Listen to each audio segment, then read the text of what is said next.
YouTube? It is your boy GZTV back with another video, and we're here, I'm kind of late night recording the review for the 2003 French slasher horror film High Tension, which is directed by Alexandre Aja, co-written with Gregory Levasseur, Cecil DeFrance. You have Maïwenn starring, and Philippe Nahon in supporting roles, all sorts of, international actors and actresses.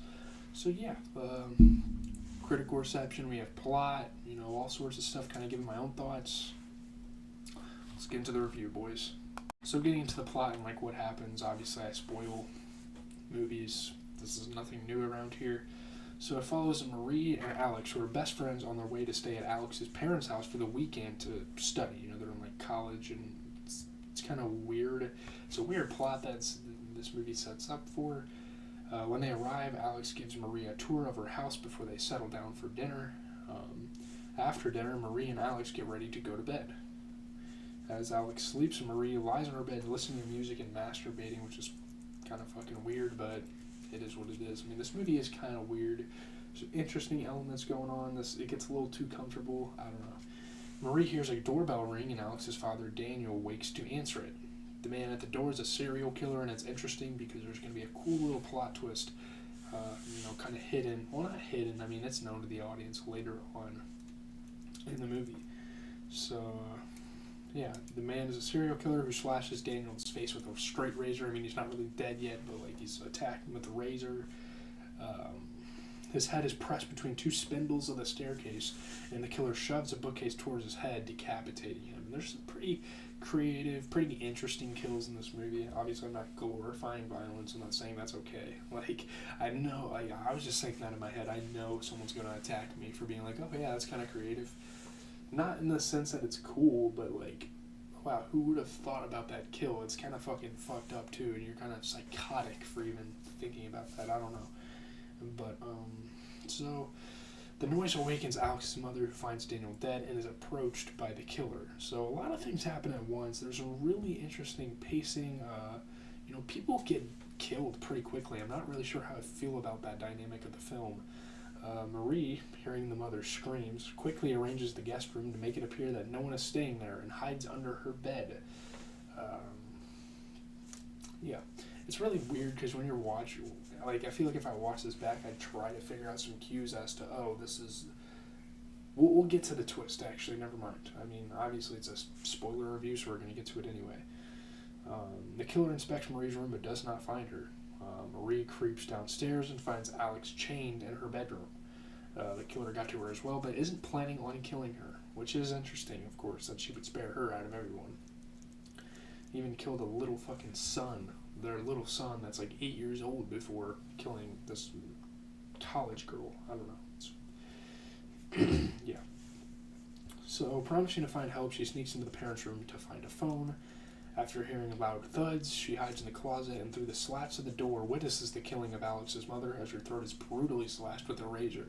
So at this point, it's just the killer, Marie, Alex, and a little boy. I think his name's Tom? Yeah. So Alex's younger brother Tom runs from the house to the cornfield, pursued by the killer. Again, people are getting wiped out quickly in this movie. It's kind of how it is. It's kind of just the dynamic of it all. Marie returns to Alex, where she witnesses Tom's murder from a window. And yeah, he's dead, so now it's just those two and the guy already. And at this point, we're I don't know, half hour through the movie, maybe, out of an hour 29. So there's a whole hour left of just these two and the killer. So Marie promises to free Alex, but the killer is heard returning. Marie sneaks into the kitchen and takes a butcher knife. Alex is dragged into the killer's truck. Marie sneaks into the truck with a butcher knife and hides there with Alex. He locks them in and drives off. So now they're pretty much kidnapping victims, and they're being taken away. Probably to a slaughterhouse, probably to be sexually tormented, all sorts of things. You can only imagine, obviously, as you're watching this.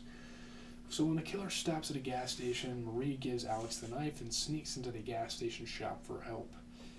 When the killer comes into the shop, Marie hides, and she witnesses the store clerk, Jimmy, being murdered with an axe. And the side characters, the extras, you see them appear, and it's there might be hope. He might be able to save the day. Nope, right then and there, murdered with an axe. And it's funny because his killing was actually like one of the interesting ways they utilized to reveal the big twist towards the end, which again we will get to soon. The killer returns to the truck, and Marie calls the police, but hangs up in frustration when she's unable to tell them where she is. She can't tell them where she is because of the twist that we're getting to. It's not because she doesn't know where they're at. That's just an excuse. She takes the clerk's keys and uses his car to follow the killer down a deserted road. I don't know, this movie doesn't make sense. Like, this is all supposed to be a vision. One character is supposed to be the other, so I don't know how the hell this worked in real life, and not imaginary. It's interesting. The killer notices Marie following him and rams Marie's vehicle, pushing the car off the road where it wrecks. So, exiting on foot, badly injured, Marie runs into the forest as the killer seeks her. Eventually, Marie bludgeons the killer with a fence post covered in barbed wire, which was pretty badass, you know. And as Marie inspects the body, he grabs at her throat, so Marie suffocates him with a plastic sheet and makes her way back to the truck. Like, oh, I saved you, you're good, you're safe now. Alex seems terrified of Marie as she returns to the vehicle, which is interesting. She's like, oh, get the fuck away from me. And it's interesting because the whole time she's like wailing for help when Alex is in the car with her, Marie's in the car with her. It's interesting. So, as police investigate the gas station murders via the in-store videotape, the tape shows Marie murdering the store clerk. So this is kind of where the twist of the story comes in. So in retrospect, it is revealed that Marie is murderous, delusional, and in love with Alex, and the real killer of Alex's family. Just using this as like her demon, like her devil on her shoulder that urges her to kill people type thing. So at the truck, Marie unties Alex. As soon as Alex is free, she threatens Marie with a knife and accuses her of butchering her family, which is she is the one that did it. Alex slashes Marie's face and stabs her in the stomach before running into the forest, and obviously, like, Marie's not going to fight back because she really loves this girl. Like, she's in love with her. Like, they're more than just friends, it seems. So, yeah. Marie chases Alex with a concrete saw. Alex finds a road and flags down a car. As Alex is climbing into the car, Marie appears brandishing the concrete saw and disembowels the driver, which is fucking gross. A stray piece of glass slices Alex's Achilles tendon, which obviously allows you to walk. Alex takes a crowbar from the car's toolbox and crawls along the road. Marie forces Alex to tell her that she loves her, and she kisses her without, obviously, consent. Like, she didn't fucking want this.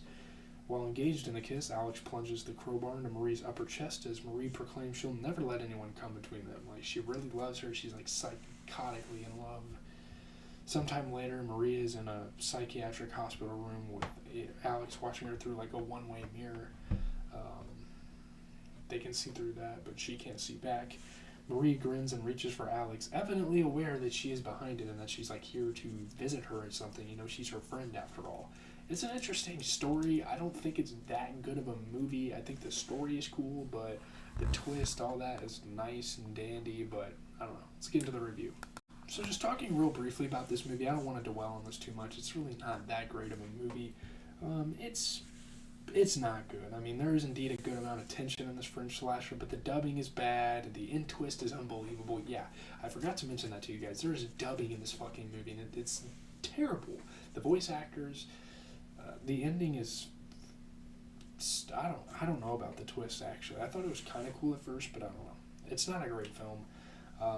The philosopher Thomas Hobbes tells us life can be poor, nasty, brutish, and short. So is this movie. I mean, the film had a plot hole that is not only large enough to drive a truck through, but in fact does have a truck driven right through it.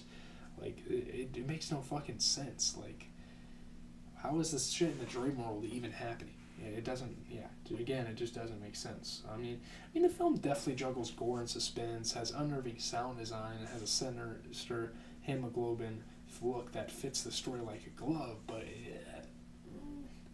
I just don't like it that well. I mean, it's okay. I mean, the film revels in blood and gore, but this is not just, it's not really a run-of-the-mill splatter film. I mean, there's some redeeming qualities. I can't just say it's super generic. It kind of is, as do a lot of horror movies released in the early 2000s tend to be.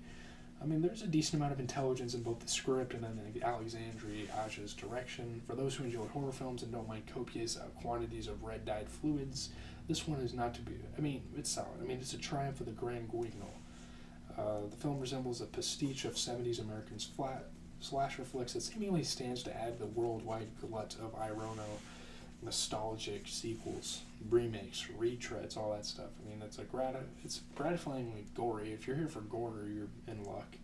Doggedly intellectual decon of the likes of the Texas Chainsaw Massacre, Halloween, movies like Duel. I mean, there's been a lot of, kind of comparisons that this movie is drawn here.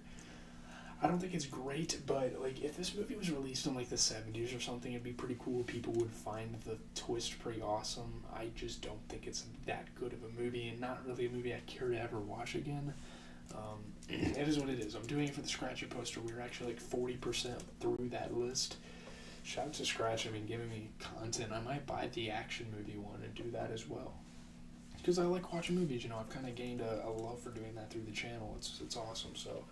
Yeah, I'm kind of getting destroyed by school right now, but it is what it is. Hopefully you guys have a good rest of your day. Obviously no NBA on at the time I'm recording this, Tuesday. That's why you guys didn't get any recap content or whatnot. But, yeah, Jeezy TV. Catch you guys in the next one. James Harden trade video coming out this Friday. I haven't really started prep or anything. I haven't really had that much time to do so, but trust me, it's happening soon. Thursday is going to be a big day for making content.